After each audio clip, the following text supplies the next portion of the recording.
Hello students, welcome to your maths class. देखिए, आपके पास आज एक नया चैप्टर है पढ़ने के लिए। हम आपको 5th चैप्टर स्टार्ट करेंगे। 4th चैप्टर में हमने सीखा था कि कैसे हमने linear equation in two variables and linear inequality के बारे में पढ़ा था। ग्राफिकल मेथड से हमने इसको शो किया था। ठीक है, पॉइंट्स जो प्लॉट करना होता है, पॉइंट्स ड्रॉ करना आपको आता है, लेकिन इनइक्वालिटी के पॉइंट्स कैसे शो करते हैं ये आपको नहीं पता था। ठीक है, तो ये आपने सीखा और आप प्रैक्टिस करके ही और ज़्यादा सीख सकते हैं। तो आज हम जब नया चैप्टर स्टार्ट कर रहे हैं तो उससे पहले मैं आपसे बात करना चाहूँगा कि आप सब 10th क्लास में हैं, आपको पता है बोर्ड है ये एग्ज़ाम। ठीक है, और मे बी अगर नई शिक्षा नीति आती है तो आपका बोर्ड नहीं रहेगा, लेकिन अभी कोई डिसाइडेबल नहीं है। जिस हिसाब से आप तो बोर्ड मान के चलो और अच्छे से तैयारी करनी है। ठीक है, आपका जो टाइम है वो प्रीसियस है, क्योंकि अगस्त जो है वो भी हाफ से ज़्यादा निकल चुका है और आपकी स्टडी भी लेट स्टार्ट हुई थी। ठीक है, कम से कम आपको रिवीजन चाहिए। अगर अच्छे नंबर लाने हैं तो रिवीजन भी चाहिए होता है, और जब तक आपका कोर्स नहीं होगा तो रिवीजन तो कैसे होगा। तो इसलिए मेरे साथ साथ आप चलते रहिए और ज़्यादा से ज़्यादा क्वेश्चन सॉल्व करने की कोशिश कीजिए। जितना ज़्यादा क्वेश्चन आप सॉल्व करेंगे, प्रैक्टिस करेंगे, उतना ज़्यादा आपको बेनिफिट मिलेगा। इतना इजी लगेगा मैथ आपको कि आपको लगेगा कि हाँ, हमें तो सिर्फ और सब्जेक्ट्स की तरह ही पढ़ना है, कोई स्पेशल सब्जेक्ट नहीं है ये। ठीक है, आपको सिर्फ कोई डरने वाली बात नहीं है। तो स्टार्ट करते हैं। तो थोड़ा सा इंट्रोडक्शन में दे देता हूँ इसका। देखिए, हम बात करें अगर तो पैटर्न की बात कर रहे हैं, क्योंकि अर्थमेटिक प्रोग्रेशन का मतलब है एक पैटर्न। पैटर्न क्या? पैटर्न जैसे किसी चीज़ का पैटर्न होता है।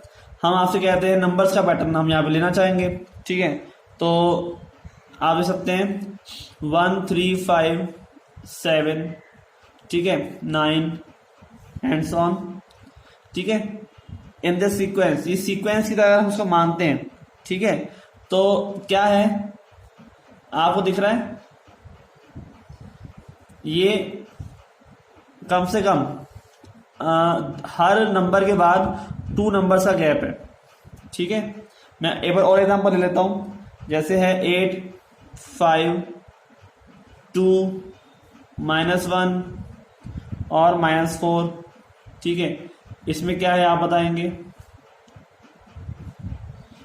और एक ले लेते हैं 3 की पावर 0, 3 की पावर 1, 3 की पावर 2, 3 की पावर 3, ऐसे। देखो, इस सीक्वेंस की हम बात करें तो इसमें क्या है कि हर एक नंबर के बाद जो दूसरा नंबर आ रहा है उसमें 2 ऐड हो रहा है।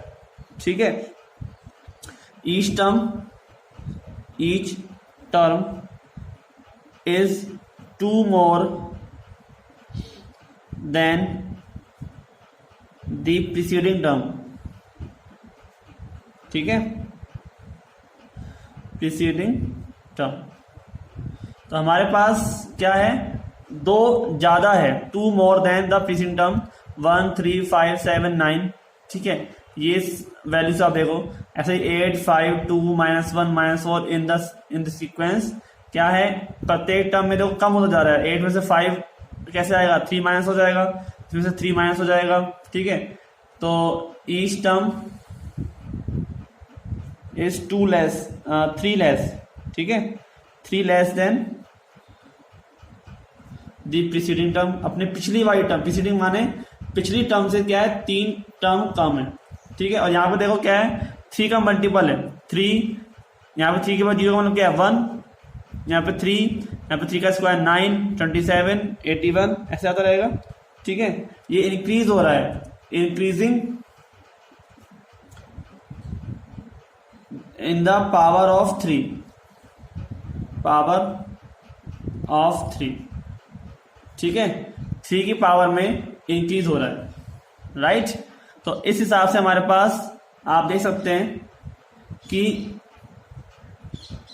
ये पैटर्न जो है वो किसी ना किसी सीक्वेंस यानी किसी ना किसी वैल्यूज पर काम कर रहा है। ये पैटर्न, ये सीक्वेंस है। सीक्वेंस कब बनेगा, जब पहली वाली वैल्यू अगली वाली वैल्यू से कनेक्ट कनेक्शन लेगी। जैसे यहाँ पे 1 + 2 करूँ तो 3, 3 + 2 करूँ तो 5, 5 + 2 करूँ तो 7, ऐसे बढ़ता जाएगा। 8 में से 3 माइनस करूँ तो 5, 5 में से 3 माइनस करूँ तो 2, ठीक है, फिर माइनस करूँ तो -1। तो इस तरह से आपके पास जो टर्म है हमारे लिए काम करेगी, राइट। तो अब हम कहते हैं आपसे कि इस तरह के सीक्वेंस को, ठीक है, हम क्या कहते हैं, अर्थमेटिक प्रोग्रेशन कहते हैं, ठीक है। इसमें आप देख चुके हैं, तो हर एक टर्म पैटर्न से चल रहा है, ठीक है। और क्या कह रहे हैं हम इसी कि फर्स्ट टर्म अगले वाले टर्म के साथ में किसी ना किसी फिक्स नंबर के ऐड होने से या सब्सट्रैक्ट होने से आ रही है, ठीक है। प्रीसीडिंग टर्म से सक्सीडिंग टर्म यानी कि आगे वाली टर्म कनेक्शन है किसी ना किसी रूल से, ठीक है। कुछ ना वैल्यू कम होगी या कुछ वैल्यू माइनस होगी या हम डिवाइड करेंगे, इस तरह से टर्म बन रही है। तो अब हमारे पास अर्थमेटिक प्रोग्रेशन की हम बात करें तो इसकी डेफिनेशन ये क्या कहती है कि it is a list. Arithmetic progression क्या है, it is a list of number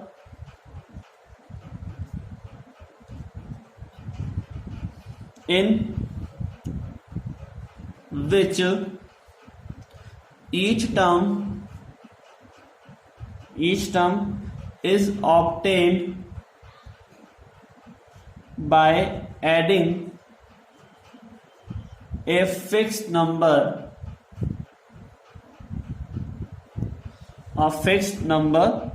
ठीक है, to the preceding term, to the preceding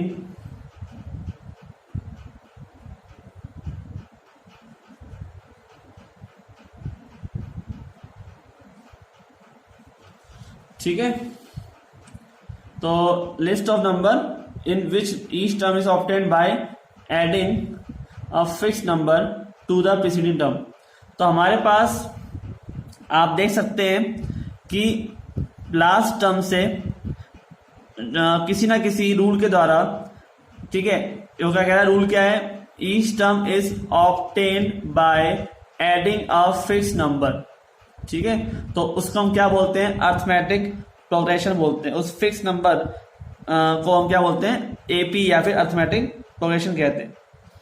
तो हम आपसे कह रहे हैं कि जैसे देखो रूल क्या कहता है, आपने लिखा वैसे 1, 4, 7, 10, 13, ठीक है, हमने ये लिखा, ये एक हमने सीक्वेंस बनाया। आपको दिख रहा है कि 1 में 3 जोड़ने पर क्या आया, 4, 4 में 3 जोड़ने पर 7 आया है, 7 में 3 जोड़ने पर 10 आया है, ऐसे आया है। तो इससे हम क्या कहेंगे, अर्थमेटिक प्रोग्रेशन कहेंगे, क्योंकि प्रीवियस टर्म में कुछ ऐड करने पर अगली वाली टर्म बन रही है, ठीक है। अब हो सकता है ये जो कॉमन डिफरेंस है वो नेगेटिव हो, पॉजिटिव हो या 0 हो सकता है। भाई अगर मान लो यहाँ पे वैल्यू कम हो रही है तो हम इसमें क्या जोड़ रहे हैं, ऐसा तो बोल सकते हैं। हम ऐसा क्यों कहें कि हम 8 में से -3 कर रहे हैं, हम यहाँ पर कहेंगे कि हम 8 में प्लस कर रहे हैं -3 को। -3 एक नंबर है, उसको हम ऐड कर रहे हैं 8 में, तो हमें पता है कि माइनस तो होगा ही, लेकिन हम तो यहाँ ऐड की बात कर रहे हैं, आंसर तो 5 ही आएगा, राइट। हम 8 में -3 को ऐड करेंगे तो हमें पता है कि वैल्यू नेगेटिव होगी क्योंकि प्लस माइनस माइनस होता है। तो एक तरह से रूल बन जाएगा आपके पास कि आगे आने वाली टर्म पीछे वाली टर्म में कुछ ना कुछ ऐड होने के बाद ही आती है, ठीक है। तो देखो इस सीक्वेंस की हम बात करें तो इस सीक्वेंस में हमें कुछ टर्म्स जो है रिलेटेड टर्म्स वो मिलती है। तो इसमें क्या है कि फर्स्ट देखो ये सब टर्म्स ही हैं, ठीक है, प्रत्येक जो एलिमेंट है इसको टर्म बोलते हैं। तो हमारे पास और क्या चीज है कि 1 और 4 का जो डिफरेंस आ रहा है, 4 और 7 का जो डिफरेंस आ रहा है, ठीक है, इसको हम क्या बोलते हैं, कॉमन डिफरेंस, ठीक है। 3 का डिफरेंस आ रहा है, ठीक है, हम उसको क्या बोलते हैं, कॉमन डिफरेंस। दो टर्म के बीच का जो डिफरेंस है उसे हम क्या बोलते हैं, in arithmetic progression the difference of the consecutive term. Consecutive मतलब एक के बाद एक, क्रमागत, ठीक है, कंसेक्यूटिव यानी कि क्रमागत, ठीक है। कंसेक्यूटिव यानी क्रमागत टर्म में जो भी वैल्यू आपके पास आती है उसका डिफरेंस क्या कहलाता है, कॉमन डिफरेंस। ठीक है। अब अगर यहाँ पर जो नंबर है किसी ना किसी नंबर पे आगे रुक जाते हैं, मान लो 13 है और फिर अगला है आपके पास कौन सा आएगा 16 और इसके बाद कोई नंबर नहीं है और ना ही डैश डैश है, तो इस तरह की टर्म को हम क्या बोलेंगे, फाइनाइट एपी। एपी मतलब अर्थमेटिक प्रोग्रेशन। और अगर आपके पास किसी भी सीक्वेंस में टर्म आगे चलती जाती है यानी कि डॉट डॉट या डैश डैश दे रखा होता है तो क्या कहलाती है, इनफाइनाइट एपी यानी कि इनफाइनाइट अर्थमेटिक प्रोग्रेशन। ठीक है। अब हमारे पास ऐसे चलते चलते मान लो n टर्म हुई तो हम उसका एक जनरल फॉर्म तो बनाएंगे कि इसको निकालने के लिए एक जनरल फॉर्मूला चाहिए होता है, इसे हम क्या कहते हैं, जनरल टर्म, वो हम लिखेंगे। ठीक है। तो आपको क्या करना है, नोट कर लेना है, चाहो तो नोट्स बनाते हुए चलें बिल्कुल। तो कॉमन डिफरेंस आप जान ही गए हो, कॉमन डिफरेंस मैं लिख देता हूं।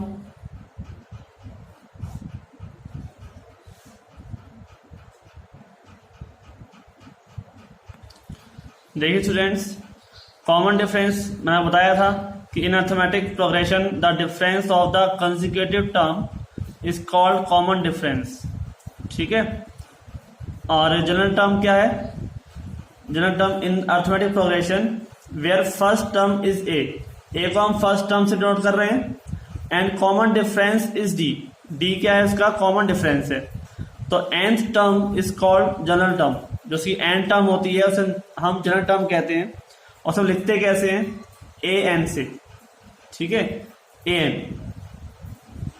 यानी कि A plus N minus 1 into D, ये आपके पास क्या हो जाएगा, जनरल टर्म। यानी कि आप खुद देखिए जो सीक्वेंस आपके पास है यानी अर्थमेटिक प्रोग्रेशन है उसका nth वाला टर्म यानी कि n वाला टर्म क्या होगा, उसको निकालने के लिए आपको क्या करना है, इस वाले फॉर्मूले का यूज करना है। a आपको पता होगा, d पता होगा, ठीक है, n पता होगा, आपको an निकालना है। याद रखना an क्या चीज है, मैं आपको थोड़ा डिटेल में बता देता हूँ।